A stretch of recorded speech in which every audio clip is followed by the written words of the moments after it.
بیٹھے تھے اس سواری پر آپ کے ساتھ آپ کے یہ نواسے حضرت علی بھی تھے، حضرت علی بھی تھے جو بالغ ہونے کے قریب ہی اس دنیا سے رخصت ہو گئے، لیکن فتح مکہ میں وہ آپ صلی اللہ علیہ وسلم کے ساتھ راہ خدا میں آئے۔ گویا اس سے ہمیں یہ سبق ملا کہ ہمارے نواسے بھی، ہمارے پوتے بھی اور ہمارے بیٹے بھی وہ ہمارے ساتھ راہ خدا کے اندر نکلیں، ہم ان کو راہ خدا میں لے کر جائیں۔ تو علی جو حضرت زینب رضی اللہ تعالی عنہا کے بیٹے تھے، وہ آپ صلی اللہ علیہ وسلم کے ساتھ فتح مکہ میں سواری پر بیٹھ کر داخل ہوئے۔ تو زینب رضی اللہ تعالی عنہا کے شوہر ابھی مسلمان نہیں ہوئے، انہوں نے کلمہ نہیں پڑھا۔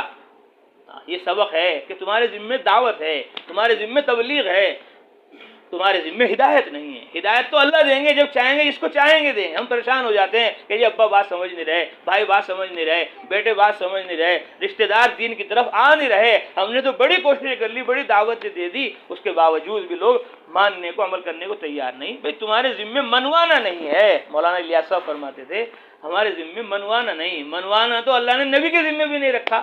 انک لا تہدی من احببت ولکن اللہ یہدی من یشاء۔ آپ جسے چاہیں اسے ہدایت نہیں دے سکتے، ہدایت تو اللہ کے ہاتھ میں ہے، وہ جب چاہیں گے، جس کو چاہیں گے ہدایت دیں گے۔ تو ابھی زینب رضی اللہ تعالی عنہ کے شوہر مسلمان نہیں ہوئے، کلمہ نہیں پڑھا، ایمان میں داخل نہیں ہوئے۔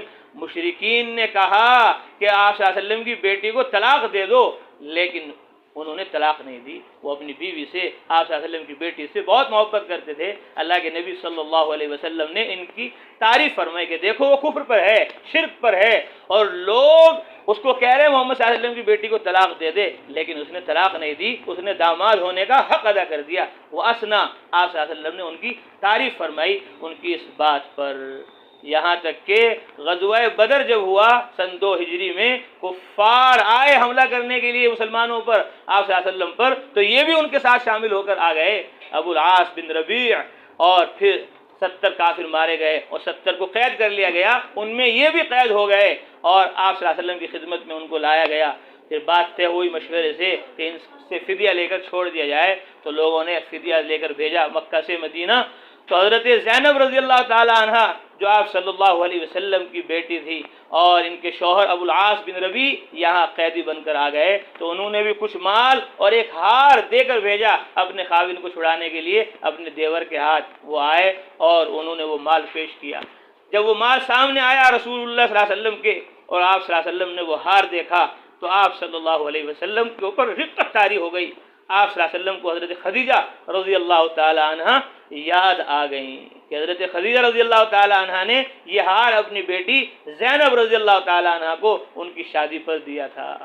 تو آپ صلی اللہ علیہ وسلم کے اوپر ایک غم کی کیفیت طاری ہوئی، اور آپ صلی اللہ علیہ وسلم نے صحابہ سے مشورہ کیا۔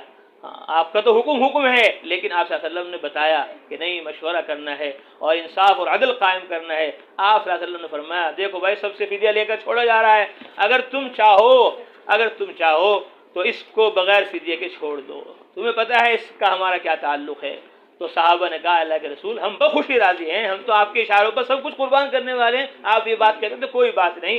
تو آپ صلی اللہ علیہ وسلم نے ان کا ہار اور ان کے پیسے ان کو واپس کر کے بھیج دیا، لیکن آپ نے ان کو کہا کہ تم جا تو رہے، لیکن تمہیں میری بیٹی کو واپس بھیجنا ہے، اور میری بیٹی زینب کو یہاں پہنچا دو مدینہ کے اندر۔ انہوں نے کہا جی ٹھیک ہے، میں آپ کی بیٹی کو آپ کے پاس پہنچا دوں گا۔ اللہ کے نبی نے فرمایا اما والذی نفس محمد بیدی، اس ذات کی قسم جس کے قبضے میں محمد کی جان ہے، حدثنی ابو العاص بن ربیع کافر تھا، مشرک تھا، لیکن اس نے مجھ سے بات کی اور فصدقنی، اور سچی بات اس نے کی، اور وعدنی، اور اس نے مجھ سے وعدہ کیا، فوافا لی، اور اس وعدے کو پورا بھی کیا۔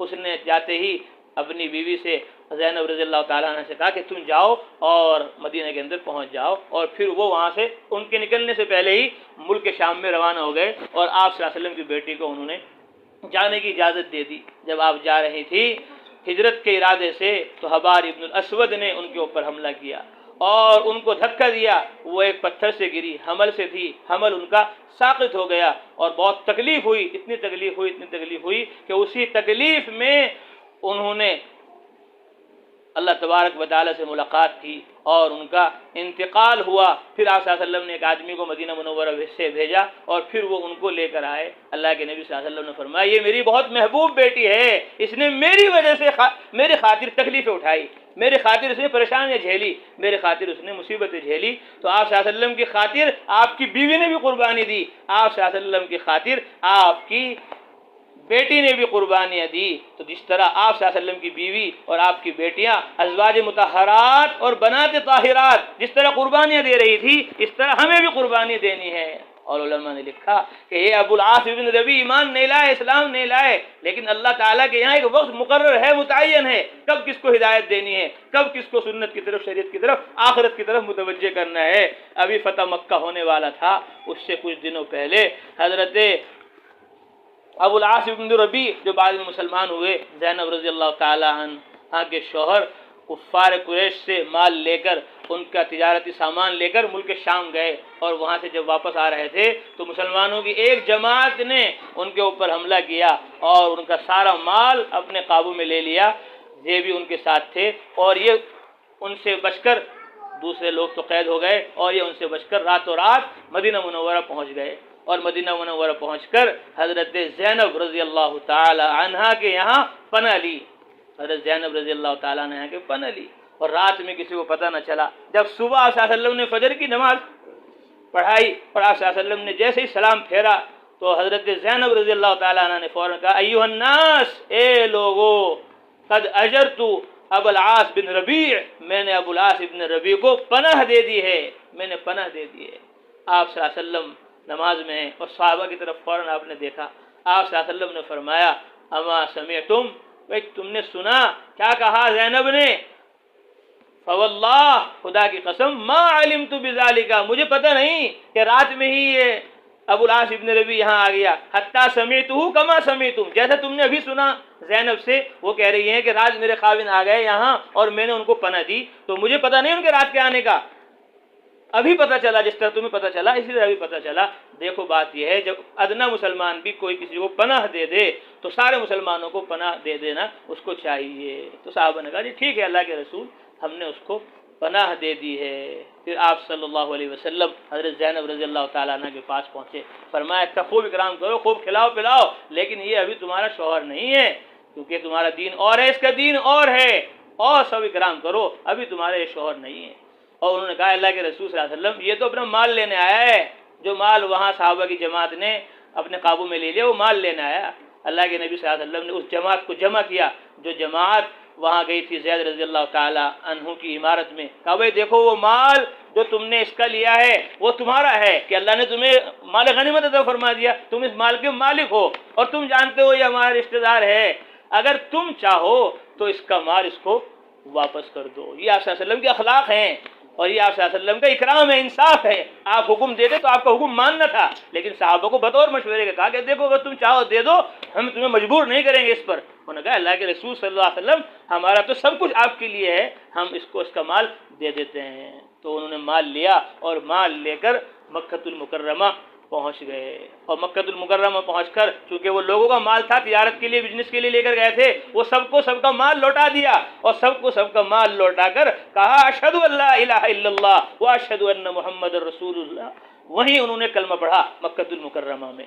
کہا دیکھو میں مدینے میں بھی کلمہ پڑھ سکتا تھا، لیکن میں اگر مدینے میں کلمہ پڑھتا تو تم کہتے کہ یہ ہمارا مال مارنے کے لیے وہاں جا کے مسلمان ہو گیا، تمہارا مال تمہیں پہنچا کر اب میں مسلمان ہو کر، ایمان والا ہو کر، اب میں آپ صلی اللہ علیہ وسلم کی خدمت میں جا رہا ہوں۔ تو ایسا عدل و انصاف ان کا، غیر ابھی اسلام میں داخل نہیں ہوئے، ایمان میں داخل نہیں ہوئے، لیکن لوگوں کی امانت پہنچانا اس زمانے بھی ان کے اوپر اتنا اپنے آپ کو لازم کرتے تھے کہ وہ سارا مال لے کر یہاں آ گئے۔ اور پھر پہلے تو کہتے آ جاؤ، کہتے تو حضرت ابو العاص بن ربیع رضی اللہ تعالیٰ عنہ مسلمان ہو گئے، کلمہ پڑھ لیا، اور پھر مدینہ منورہ آپ صلی اللہ علیہ وسلم کے پاس آ گئے، اور آپ صلی اللہ علیہ وسلم نے پھر دوبارہ ان کا نکاح اپنی بیٹی زینب رضی اللہ تعالیٰ عنہ سے کر دیا۔ اور بعض علماء فرماتے ہیں کہ وہی پہلا نکاح جو تھا اسی کو آپ صلی اللہ علیہ وسلم نے برقرار رکھا۔ تو کس طرح کب کون مسلمان ہوگا، کون کب اللہ کی طرف، آخرت کی طرف متوجہ ہوگا، ہمیں پتہ نہیں۔ دیکھو اتنے پہلے آپ صلی اللہ علیہ وسلم نے نبوت کا اعلان کیا اور وہ آپ کے داماد تھے. لوگ کہتے ہیں اسلام کے اندر زبردستی ہے، زبردستی سے دین پھیلا، تلوار سے پھیلا، کہ نہیں، تلوار سے اگر پھیلتا تو آپ صلی اللہ علیہ وسلم کے گھر میں پھیلتا. تو آپ کے داماد سب سے پہلے مسلمان ہوتے، وہ ایمان کے اندر داخل ہوتے، لیکن وہ مکہ میں داخل نہیں ہوئے اسلام میں. 8 ہجری ہو گئی گویا، اس کے بعد وہ اسلام کے اندر، ایمان کے اندر داخل ہوئے. تو اسلام اخلاق سے پھیلا ہے، انصاف سے پھیلا ہے، عدل سے پھیلا ہے. تو اس لیے کب کون دین پر آئے گا اور دین کی دعوت کو قبول کرے گا، ہمیں تمہیں اس کا اندازہ نہیں ہے. بس ہمارے ذمے تو دعوت ہے، ہمارے ذمے تو محنت ہے، ہمارے ذمے تو اللہ اور اس کے رسول کی بات کی صدائیں لگاتے رہنا ہے. اللہ جب چاہیں گے، جس کو چاہیں گے اسے ہدایت عطا فرمائیں گے. ہدایت اللہ کے ہاتھ میں ہے. محنت اور مجاہدہ، قربانی اس امت کے مردوں کو، عورتوں کو مسلسل مستقل کرتے رہنا ہے. اس لیے یہ اللہ کی باتیں، اس کے نبی کی باتیں، قرآن کی باتیں، حدیث کی باتیں، ازواج مطہرات اور بنات محمد صلی اللہ علیہ وسلم طاہرات کی باتیں جب ہمارے گھروں میں ہوں گی تو پھر ہماری مائیں بھی حضرت خدیجہ کی طرح قربانیاں دیں گی، ہماری مائیں بھی زینب رضی اللہ تعالیٰ عنہ کی طرح قربانیاں دیں گی، ہماری عورتیں بھی صحابیات کی طرح اپنے مردوں کو راہ خدا میں بھیجیں گی. جاؤ اللہ کے راستے میں. حضرت ایک صحابی ہیں جو پاؤں سے معذور ہیں، عمرو بن جموح رضی اللہ تعالی عنہ، ان کو ان کی اہلیہ تشکیل کر کے راہ خدا کے اندر بھیج رہی ہیں. جب وہ جا رہے ہیں اللہم لا تردنی الی اہلی کہہ کے جا رہے ہیں. حضرت خنسہ اپنے چاروں بیٹوں کو لے کر راہ خدا کے اندر میدان میں جا رہی ہیں. چاروں بیٹے شہید ہو رہے ہیں اور وہ سجدہ شکر ادا کر رہی. تو ہماری مائیں، عورتیں، بہنیں جب بنیں گی ایسی، جب یہ مریم علیہ السلام کے، حاجرہ علیہ السلام کے اور حضرت خدیجہ کے اور حضرت زینب کے اور حضرت خنسہ کے اور کے تذکرے، مذاکرے ہمارے گھروں کے اندر ہوں گے اور راہ خدا میں نکل کر ہم ان باتوں کو کہیں گی، سنیں گی، تو پھر انشاءاللہ ہمارا ماحول بھی وہ ہوگا جو مکے میں، مدینے میں مردوں عورتوں کا تھا. اس لیے ہم سب اپنے مردوں کو، بچوں کو راہ خدا میں 5 ماہ کے لیے، 4 ماہ کے لیے بھیجیں اور خود بھی سیر و عاشرہ چلہ لگائیں، 2 چلے لگائیں اور بیرون کا سفر کریں اور پابندی اہتمام کے ساتھ ہمارے گھروں میں 5 اعمال کے ساتھ تعلیم ہو. جب روزانہ گھر میں قرآن کا سیکھنا سکھانا ہوگا، جب گھر میں روزانہ فضائل اعمال، صدقات، منتخب احادیث پڑھی جائے گی، جب روزانہ گھروں میں تشکیل ہوگی، جب روزانہ گھروں میں 6 صفات کا مذاکرہ ہوگا، مشورے ہوں گے، تو پھر ان کی برکت سے 5 ماہ کی جماعت گھروں سے بنے گی، سال کی جماعت گھروں سے بنے گی، چلے کی جماعت گھروں سے بنے گی. گھر جنت نظیر، جنت مثال بن جائے گا جب روزانہ 5 اعمال کے ساتھ ہمارے گھروں میں ایمان اور عمل کی محنت ہوگی. اس لیے سب نیتیں کریں، ارادے کریں کہ ہم انشاءاللہ اپنے مردوں کو 5 ماہ کے لیے، 4 ماہ کے لیے بھیجیں گی اور خود بھی 2 چلے لگا کر ملک میں، بیرون ملک 2 ماہ کا سفر کریں گی. جن کے چلے لگ گئے وہ دوسرے چلے کا ارادہ کریں، جن کے چلے لگ گئے 2 وہ 2 مہینے کا ارادہ کریں، جن کا سہروزہ لگ گیا وہ عشرے کا ارادہ کریں، جن کا عشرہ لگ گیا وہ چلے کا ارادہ کریں. اللہ تعالی ہم سب کو دیر کے لیے، دور کے لیے، اندرون بیرون کے لیے قبول فرمائے. تشکیل کر لیں اور تشکیل کرنے کے بعد پرچہ یہاں پہنچا دیں، پھر انشاءاللہ دعا ہو جائے گی. تیار ہیں سب؟ لکھو جی، میرا نام لکھو، محمد سفیان. گھڑی تو بتا رہے تھے، اب نہیں ہے، سب ختم ہو گیا. لکھو جی، محمد سفیان لکھو جی. 2 مہینے، ماہ مستورہ، مکہ مدینہ. تیسرا سال انگلستان.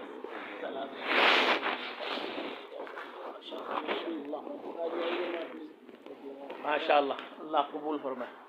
اور بولو بھائی، جلدی بتاؤ جی. کتنے مہینے؟ چلہ ابھی تک. چلو دوسرا چلہ جی. اور بتاؤ. ماشاء اللہ، اللہ قبول فرمائے.